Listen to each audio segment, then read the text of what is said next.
last night, let me get you caught up to speed on what's going on with tiers now. Last night after the Lakers-Nets game, an elite group of analysts, savants, and people who would never mock a mock turtleneck, a cozy, ivory-colored mock turtleneck, fought and toiled, burned the midnight oil to deliver the best segment in all sports. It's an honor and a privilege. It's time for a special position group edition of Tiers. Wow, I can't wait. I can't wait for this. I'm not going to allow you to besmirch anonymous members of the committee. Let me address the mock turtleneck. I would never mock a turtleneck. So the other day, I walk into work, and KW is wearing a really cool, streetwear-esque, little oversized hoodie. Oh. Okay. And I was like, you know what? If KW is going to dress like me today, I'm going to dress like KW tomorrow. So I came in some nice slacks and a nice ivory mock turtleneck, and all he did was make fun of me. Selling Nespresso in Europe. Have you ever had? Position group tiers. Bottom of the tiers. The Pats offensive line and the Pats special teams. And it's please be anonymous. So the offensive line, you always want to be anonymous. Yeah. And the Pats offensive line has struggled mightily this postseason. I think the biggest defense of Drake Maye's play is he's just been under assault. I know, and Will Campbell, I went and looked after our discussion yesterday. Pro Football Focus says the AFC Championship game was Will Campbell's worst playoff game, even though he didn't allow a sack. Like, he has really struggled since coming back from the injury. And so they need to just be anonymous. And Patriots special teams is tough because they have a great punt returner, which I understand. But I'm scared of rookie kickers in Super Bowls, Coach. And especially a rookie kicker who missed 2 kicks last week, one of which very long, but the other of which was in that 40 to 49 yard range where he missed 4 kicks in the regular season. Just don't have that be the story. A star and his friends tier, both linebacker groups.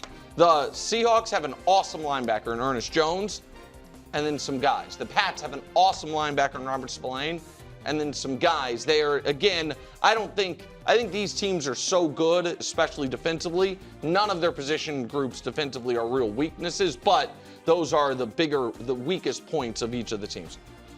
Maybe a tad disrespected. This is the Patriots skill position guys, running back, wide receiver, and tight end, and the Seahawks special teams. So going into the year, we talked about Patriots, like, do they have a single guy you're going to draft in fantasy football? Well, the Stephon Diggs-Drake Maye connection is a damn near perfect passer rating, as you'd been talking about. Booty's been excellent all year. The Pop Douglas caught, in my opinion, the biggest pass of your guys' season, the 4th down against Houston that got that game going when he ran it in for a touchdown. And the Seahawks not only have an excellent veteran kicker in Jason Myers, but Rashid Shaheed has been a dynamic returner for them. And when you look at like Shaheed's, whether it's MVP odds or whatever it is, seems a little bit overlooked. The matchup that could decide the game, Seahawks quarterback, Seahawks offensive line, Patriots defensive line. If the Seahawks offensive line plays to the level it played in the first 2 playoff games, I believe they win the Super Bowl. If Sam Darnold can stand back there unmolested with time, I do believe the Seahawks are going to be able to score enough points that the Patriots can't keep up. But if Milton Williams, Christian Barmore, the rest of that Patriots D-line can get to Darnold, he's a little skittish, maybe you force a turnover or some early sacks, that can flip the game entirely. I think it's the matchup that can decide the game. Proceed with caution. This is for the opposing quarterbacks, and it's both teams' secondaries. Now, the Seahawks have, I would say, a more decorated secondary, but both secondaries have one undeniable superstar in Christian Gonzalez and Devin Witherspoon. Both teams also have second and third corners. You really like that. Marcus Jones, who I said all-pro punt returner, he's also one of the Patriots' corners, and I think he has 2 defensive touchdowns this year. The Seahawks, Tariq Woolen, was a big-time player a few years ago. He's under Mike McDonald. He's been excellent again. I know you're not going to have huge college football-esque wide-open windows, but proceed with caution for those two quarterbacks. Young superstars. That is Drake Maye, the Patriots quarterback, and it's the Seahawks skill position group, but we're really talking about one guy when we say superstar, and that is Jackson Smith-Njigba. Listen, I like Kenneth Walker. I think he's a good player.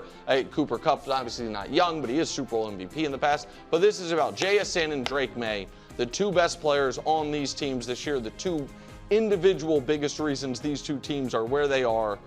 They are the third highest tier. Second to the top. What got you here? The Seahawks defensive line and the Seahawks coaching. So I think that is the story of this Seahawks season, is the addition of Tank Lawrence, Leonard Williams being excellent, their D tackles being great, and their ability, even though they don't have one guy coach that has double-digit sacks, all of them eat, and they're a great run defense. Number 1 in yards per carry allowed, I think 3rd in overall rushing yards. And Mike Macdonald went straight from winning the defensive triple crown in his final year in Baltimore to not only a top 10 defense, which Pete Carroll hadn't been able to do in more than a half decade in Seattle, but now the number 1 defense in football this year. But atop the tiers, the experience edge is the Patriots coaching. Mike Vrabel played in a bunch of Super Bowls. Josh McDaniels has coached in a bunch of Super Bowls. The oddity of Super Bowl week, the travel, the tickets, the long halftime, all of the things that go along with it, that is where the Patriots have the edge. You add to it that the coaching has been tremendous for them all year. I think it is the strongest of all the position groups in this Super Bowl, and that is the Super Bowl position group tiers. Coach. One of my favorite parts of this postseason has been Mahomes Mountain and the tiers, and the way that you have changed them and given different. Try to be game plan specific, Coach. It's very fantastic. I really do like it. But I think you're a little bit off on the Patriots defensive line. I don't think you're giving them nearly as much credit. These guys can stop the run. Milton Williams has been outstanding. Christian Barmore, both those guys are as good as anybody on Seattle, I think, in watching them. That group collectively does a really good job against the running game, and they've also been pretty effective in terms of pressure. If you bring up the list of things that they've done from a pass rush perspective, you're going to see there's been significant amount of quarterback hits, quarterback pressures, and everybody's contributing. Even a guy like Leonard Taylor, who they got from the Jets practice squad, has the biggest play of the game where he blocks a field goal. So that group, and here's the other part of it is, there's the defensive line, the true D linemen who have that tag, but their outside linebackers play D-line type positions in sub, so you've got to kind of group them together. And it's a different configuration than Seattle's pure defensive line front, because the outside linebackers are part of that group. So I don't see Seattle's defensive line being, 3 tiers ahead of New England's defensive line.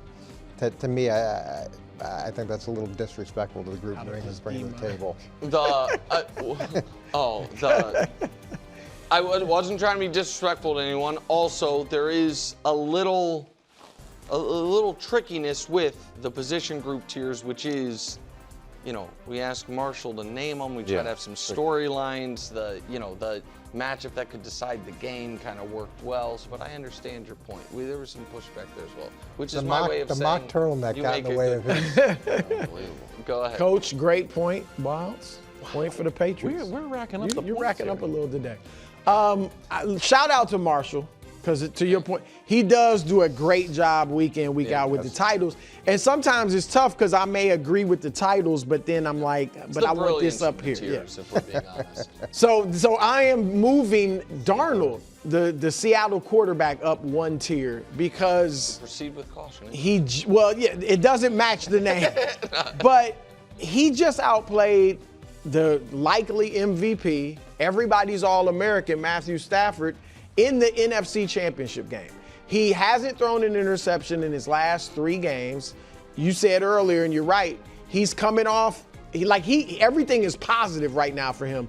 He's been overcoming all the naysayers who have said, he's gonna shrink, he's gonna see ghosts, game's too big. So he's probably feeling tremendous. So I wanna move him up, and he's got more 300-yard games than Drake Maye this year, more 4-touchdown games than Drake Maye this year. So I think Darnold's been playing well enough where I would move him up a tier, or the Seattle quarterbacks up a tier.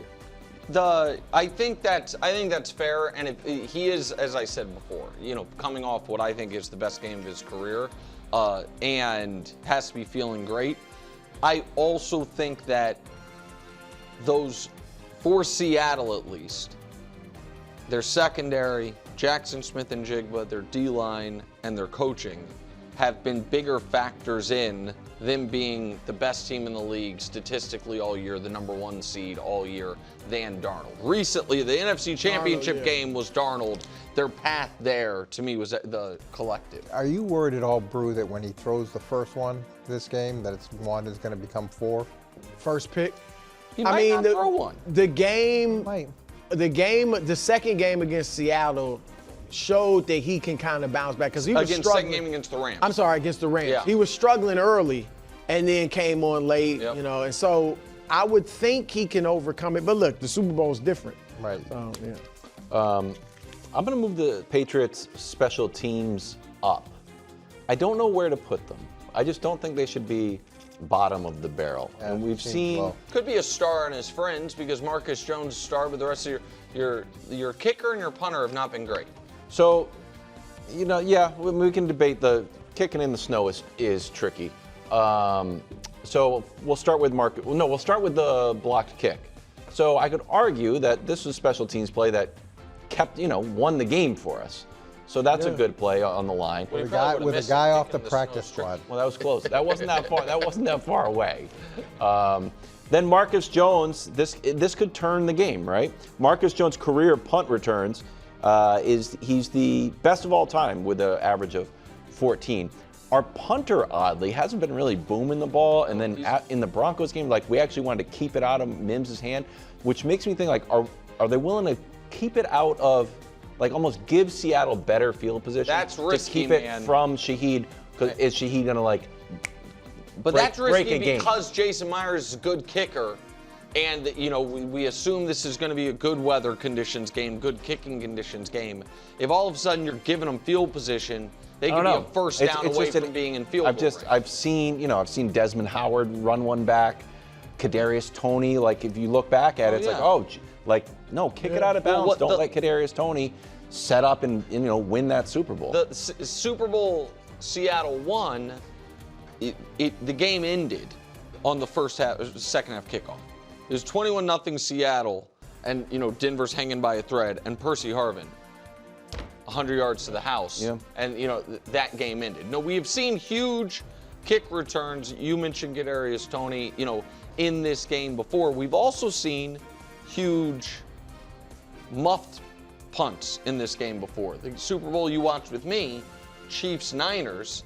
The Niners, people forget this. Big part of that Chiefs comeback was the Niners kid let the punt punt drop, and it bounced and hit him, and the Chiefs fell on it. So I think that's when Nick hit me 6 times. Yeah, Press charges. Yeah. Thanks for watching. Subscribe here to get more from the show and to check out clips from other shows on FS1.